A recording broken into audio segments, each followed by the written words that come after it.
আমি যদি এই প্রবাসে না আসতাম তাহলে কখনো বুঝতে পারতাম না বাস্তবতা কী জিনিস। বাংলাদেশ থেকে আমি যেটা বুঝি নাই সেটা প্রবাসে আসার পরেই বুঝতে পারছি। আসলে বাস্তবতার সাথে কীভাবে লড়াই করতে হয়, কীভাবে বেঁচে থাকতে হবে সব কিছু বুঝতেছি আস্তে আস্তে। হ্যালো এভরিওয়ান, আসসালামু আলাইকুম। সবাই কেমন আছেন? আশা করি অনেক অনেক ভালো আছেন। আজকে আপনাদের মাঝে আমি একটা গল্প শেয়ার করব, সেটা হচ্ছে আমার জীবনের গল্প।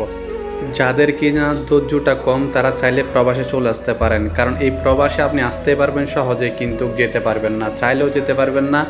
আপনি এমনভাবে ধৈর্য ধরে থাকতে হবে এই প্রবাসে, যেটা আপনি কখনো ধৈর্য ধরতে পারেন না সেটা এই প্রবাসে ধরতে পারবেন। এখানে আসলে আপনি এমন কিছু শিখতে পারবেন যেগুলো আপনি লাখ টাকা দিলেও শিখতে পারবেন না।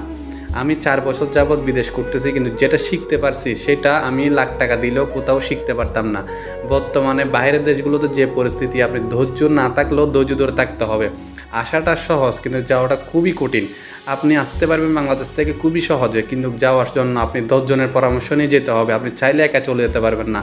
আপনার লাইফটা এমন চিন্তাধারার মধ্যে চলে যাবে আপনি নিজেও ভাবতে পারবেন না। আপনি কিভাবে প্রবাস করতেছেন বা কেমনে আছেন প্রবাসের মধ্যে, কেউ সেটা চিন্তা করবে না, কেউ সেটা বুঝবে না। কিন্তু তখন আপনি নিজেকে নিজে বুঝে নিতে হবে।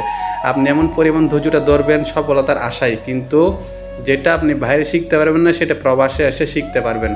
আমার জীবনের গল্প। আমি একজন আজকে 4 বছর যাবৎ প্রবাসে আছি একটা কোম্পানিতে। কোম্পানি যখন যেখানে মন চায় সেখানে নিয়ে যায়, কিন্তু আমাদের সে ধৈর্যটা ধরে থাকতে হবে। সবচাইতে কষ্ট তখনই লাগে যখন কোম্পানি এক জায়গা থেকে আরেক জায়গার মধ্যে কাজ করার জন্য নিয়ে যায়। ওইখানে যাওয়ার জন্য তখন আমাদের মনটা খুবই হতাশ হয়ে যায়, খুবই ছোটো হয়ে যায়। তখন মন চাই দেশের মধ্যে চলে যেতে।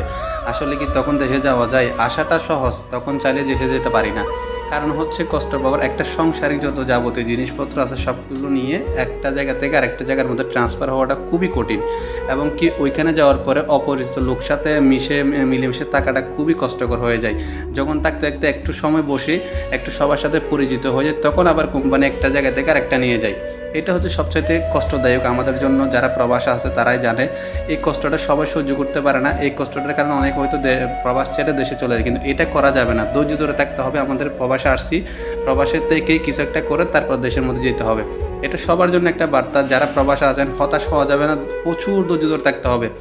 যাই হোক, প্রবাসে যারা আছেন অবশ্যই সবার জন্য দোয়া করবেন। যারা আমাদের বাংলাদেশে আছেন সবাই সকল প্রবাসীদের জন্য দোয়া করবেন। যাই হোক, যারা বাংলাদেশে আছেন বিদেশের মাটিতে আসতে যাচ্ছেন অবশ্যই আসেন, ওয়েলকাম জানাচ্ছে আপনাদেরকে। কিন্তু তবে স্বীকার করে আসতে হবে কষ্টটা,